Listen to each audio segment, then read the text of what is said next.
days.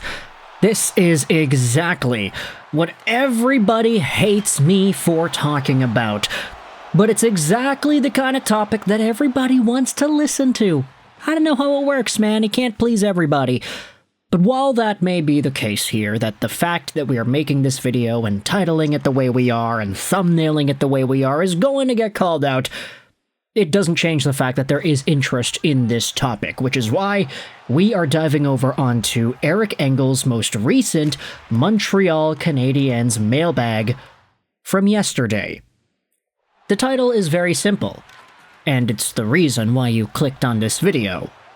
Habs Mailbag 2025, what might it take to get Sidney Crosby to Montreal?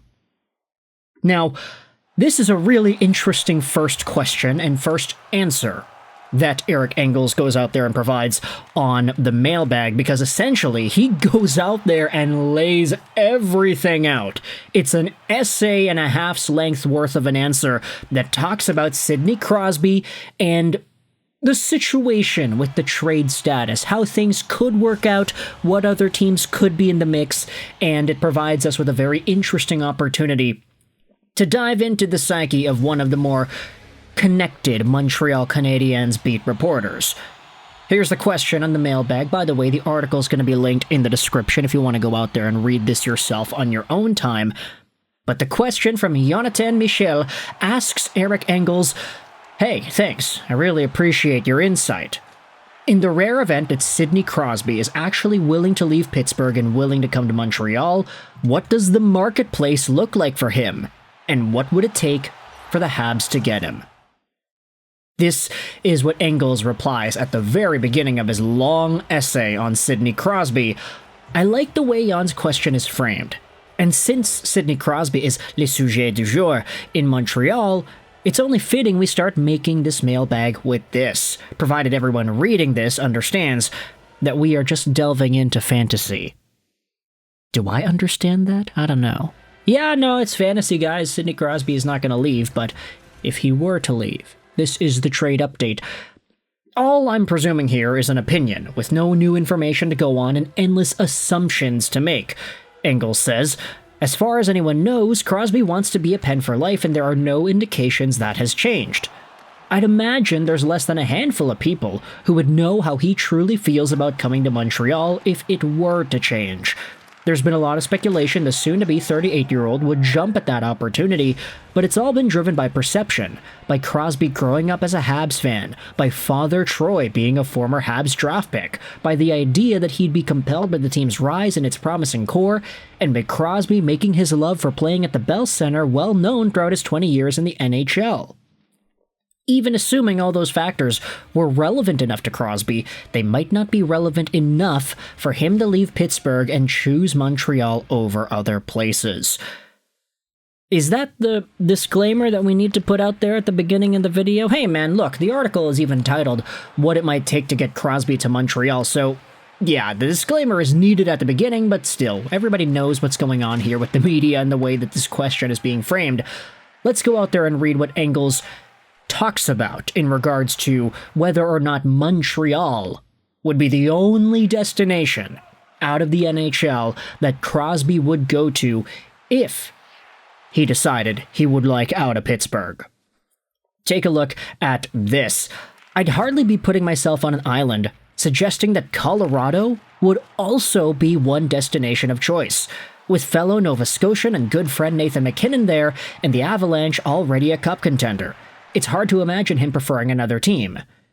Crosby might like Los Angeles just as much, though. Okay, hold on, wait a minute, all good just a week ago. Sidney Crosby and the LA Kings? Bruh. This is the first time we are seeing anybody write about this, isn't it? And it's on one of the primetime articles on Sportsnet. Let's read Eric Engels' pitch over here. Like the Habs, the Kings may not be as strong as the Avalanche, but that could change with Crosby in the fold. And if he feels that way, I think chasing the cup from Hollywood and living closer to longtime agent Pat Brisson could prove appealing to him. One of the biggest assumptions would be that it ends there for Crosby, and that the Vegas Golden Knights and Florida Panthers, who seem to be involved in any and every transaction for a big-time player, wouldn't be invited in on this one. Say we make the assumption, and make another huge one, that Montreal, Colorado, and LA would be equal destinations of choice for Crosby. The question then becomes which of the three can address the Penguins' needs the best. The obvious answer is Montreal. This is where Engels dives into the draft picks and the situation with the teams and how they have younger assets and how the Habs do have more of that stuff to send over to Pittsburgh that would make the Penguins more enticed to trading with Montreal versus an LA or a Colorado. But just that idea, specifically LA, it's so interesting to me. I get it, the LA Kings are up and coming. They're in that middle tier spot. They do need a center.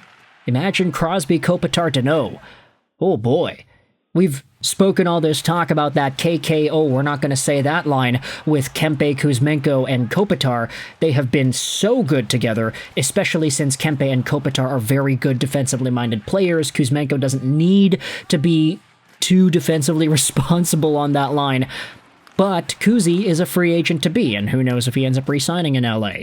Having Crosby as a top 6, top line center on that squad would be ample help for Anze Kopitar and Philippe Danault, two guys who can definitely hold their own defensively as well. Just thinking about how strong that center core would be, it would be as good as the Vancouver center core from 2-3 years ago when they had Elias Pettersson, Bo Horvat, and JT Miller. There were no problems after that center core was established, right? But I digress. All satirically poking fun at the Vancouver Canucks aside, let's scroll down and read what else Engels writes about in regards to the trade. The Canadiens are flush with high-value picks and quality prospects, and Pittsburgh needs high-value picks and quality prospects more than anything else. Neither the Avs nor Kings have much to offer in that same way, if the Penguins go after what they require most. We're not even sure how the Avs would outbid LA, let alone Montreal, for Crosby without owning a single pick in the first 3 rounds of the next 2 drafts. Maybe they could overcome that by loading the deal with prospects, but there aren't many, if any, A-level ones left in their pool after giving up Callum Ritchie in the Brock Nelson deadline deal. The article then talks about the Kings not having much either, which brings us back to Montreal. The Habs have the 16th and 17th overall picks in this year's draft and can part with either one or both in a package to acquire Crosby. They could also package one with a lottery-protected first in 2026, and they could even dip into one of their second-round picks because they have 2 in each of the next 2 drafts as a potential sweetener.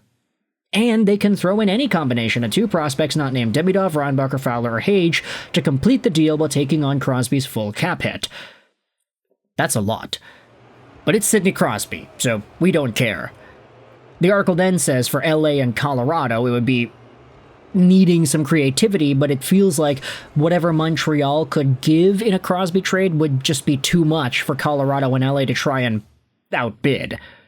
Some might look at it and say it's a little too late for Pittsburgh, but it would be a huge haul considering the marketplace, and that Rantanen, who's 10 years younger than Sid, slightly more productive over the last 3 seasons combined and signed for 6 more seasons, went from Carolina to Dallas for 2 firsts, 2 thirds, and Logan Stankoven at the deadline. Accepting what I propose from Montreal would leave the Penguins with 3 firsts in this year's draft, 2 in next year's, and 5 second-round picks spread over both, while netting them 2 quality NHL-ready prospects under the age of 23. The Habs can tweak it however they like. Maybe they'd prefer to give Pittsburgh Adam Engstrom, Adita Mailloux, or Owen Beck and Kapanen, or first in 26 and 27, because they already have 2 in 2025. But it's the type of deal they should look to make if Crosby requests to leave.